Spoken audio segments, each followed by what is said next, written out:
তিনজন কলিগ এই পাঁচ নদীর মোহনা দেখতে আসছি। এইখানে পাঁচটা নদী, ওইখানে একটা, ওইখানে একটা, ওইটা হলো 3 নম্বর, এখানে দুইটা আছে 4 নম্বর 5 নম্বর, এই দিক থেকে একটা, ও না এইদিকে 4টা, এই দিক থেকে একটা আসছে, 5টা নদী।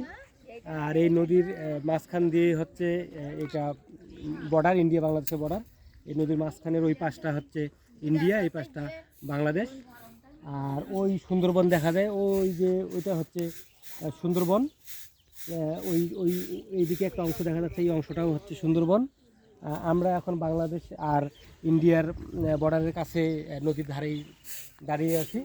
আমরা তিনজন, আমরা এই একই সাথে 5 নদীর মোহনা, সেই সাথে সমুদ্র সৈকত এবং হচ্ছে সুন্দরবন এবং নদীর, মানে একসাথে এই 4টা-5টা জিনিস আমরা উপভোগ করতেছি। আমরা আসলে খুবই আনন্দিত এখানে আসতে পেরে। আজকে আসলে আমাদের ভাগ্যটাই খারাপ যে আসলে আজকে এই এলাকায় শৈত্যপ্রবাহটা অনেক বেশি, যার কারণে এই যে ইন্ডিয়া আর হচ্ছে যে নদীর মোহনা, সুন্দরবন, এই জায়গাগুলো অনেক দূরে দেখাচ্ছে। দূরে দেখার কারণটা হচ্ছে শৈত্যপ্রবাহের কারণে এটা দূর মনে হচ্ছে, কিন্তু আসলে এত দূর না। এই যে ইন্ডিয়ার ওইদিকে